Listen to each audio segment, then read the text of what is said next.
Hari ini kita akan membahas update bulanan kita terkait dengan sektor CPO. Presentasinya kita bisa mulai sekarang.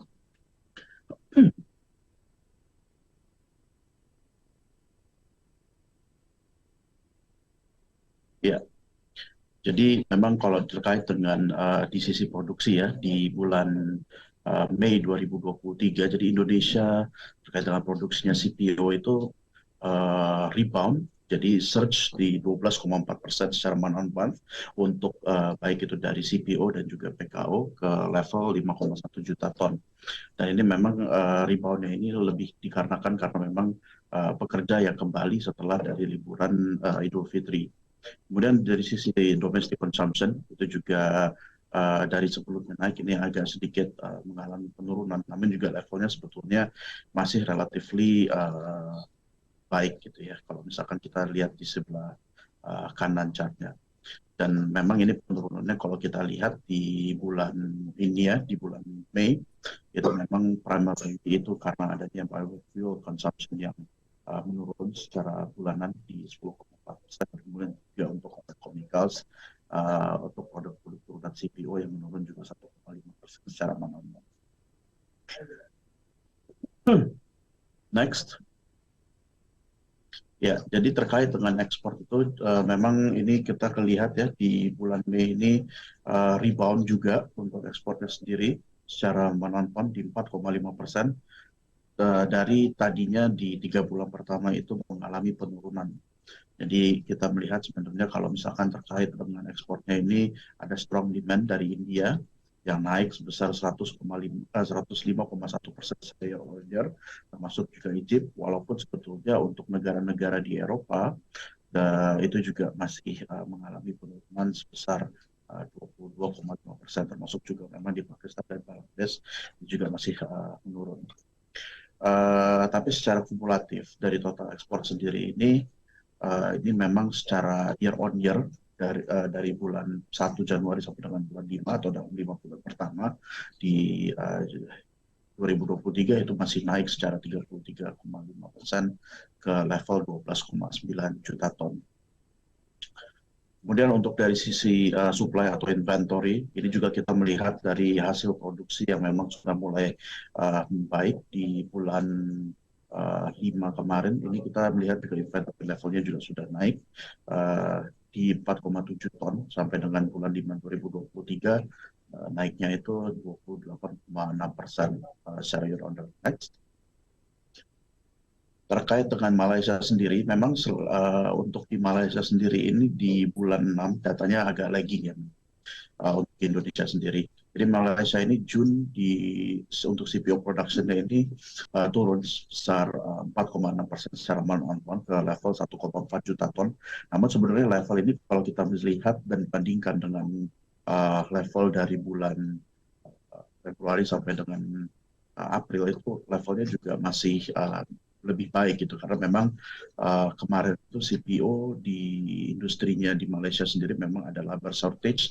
Kemudian memang di starting dari bulan Mei kemarin pekerja-pekerja ini sudah mulai kembali, termasuk pekerja-pekerja yang memang dari asing, sehingga memang ini mendukung juga produksi daripada CPO di industri Malaysia.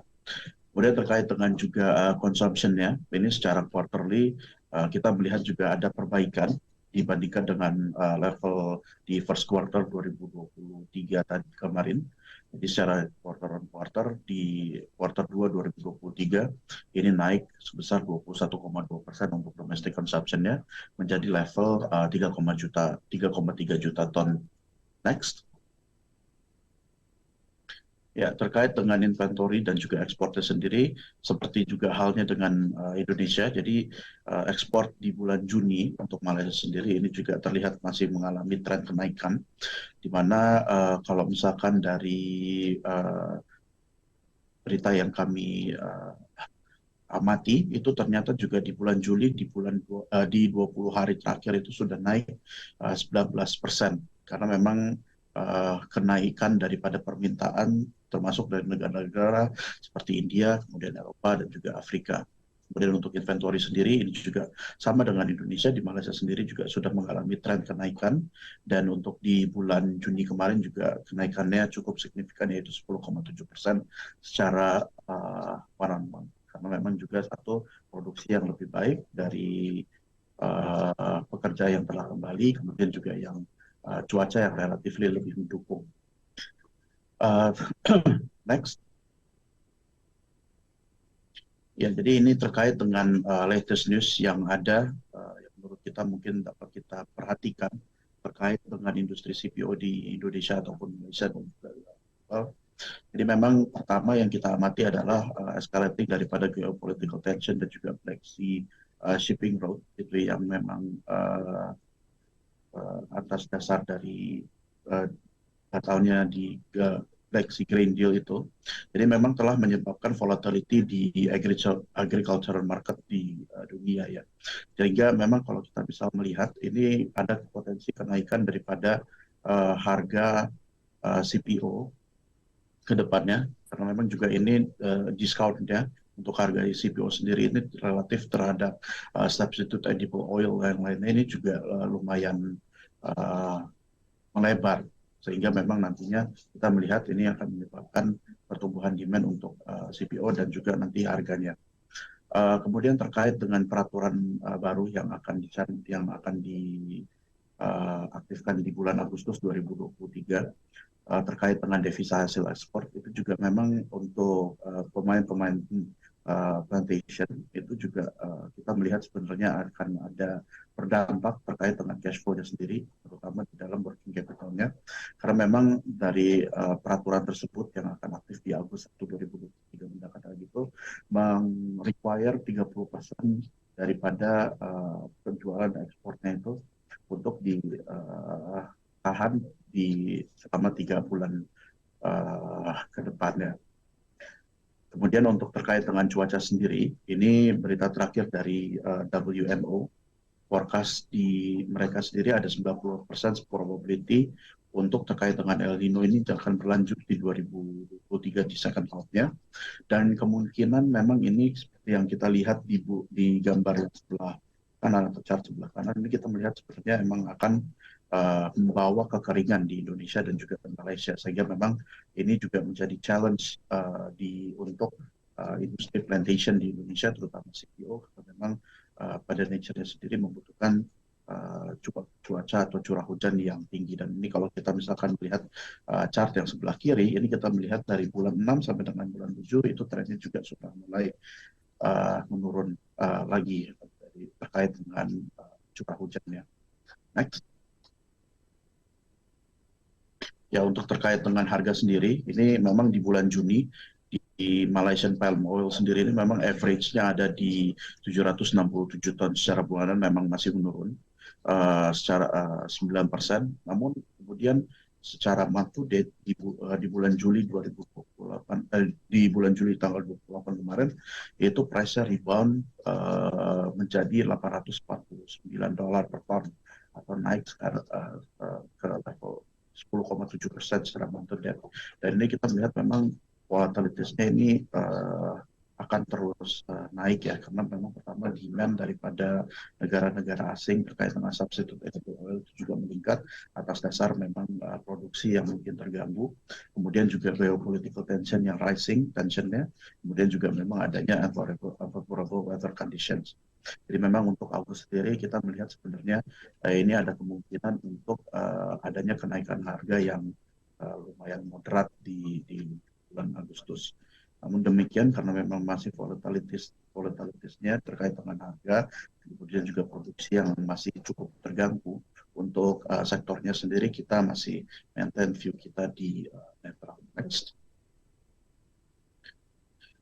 Ya, untuk terkait dengan emitennya sendiri, jadi memang di akhir minggu kemarin, ini ada result Ali untuk terkait dengan di first half 2023-nya. Jadi untuk first half 2023-nya sendiri ini, Ali sendiri memang revenue dan juga net profitnya turun ya secara ke level 9 triliun untuk revenue, kemudian juga untuk net profitnya ke 368 atau turun sebesar 14,4% dan juga 54,6%. ini memang kita melihat pertama dari minyak sendiri juga terlihat sebenarnya ada penurunan daripada ASP secara umum, sebenarnya dari ronde ada kenaikan daripada sales volume. Overall memang untuk result sekali sendiri ini kita melihat gitu, ini net income-nya sendiri atau laba sendiri masih di bawah daripada estimasi kita dan juga konsensus dengan run rate 25,3 atau di versus konsensus itu di 31,4%. Dan terkait dengan net profitnya sendiri ini juga memang profitability-nya daripada Ali terkait marginnya sendiri juga masih tinggi sehingga menyebabkan net profit yang below estimate. Kemudian terkait dengan outlook-nya sendiri, ini kita melihat untuk Ali sendiri FFB production ya di Indonesia karena juga El Nino ini mungkin akan terganggu dan menurut diskusi kita dengan pihak manajemen, jadi untuk di occurrence daripada El Nino di 2019 terkait dengan FFB production itu juga turun sebesar kisaran 13 sampai dengan 15%. Sehingga memang untuk kedepannya kita melihat Ali sebenarnya untuk FFB production-nya akan cukup terganggu juga dan relatif to ASP-nya, walaupun kita melihat sebenarnya prosesnya mungkin tidak akan rebound ke level yang cukup signifikan untuk sementara. Tapi memang kita melihat untuk terkait dengan global CPO prices-nya ini masih relatif tinggi di beberapa kuartal atau beberapa bulan ke depan. Next.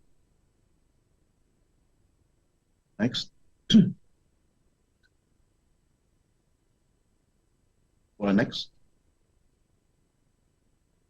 Ya, mungkin sekian dari saya. Kembali ke Glenda. Selamat pagi, selamat merayakan semua.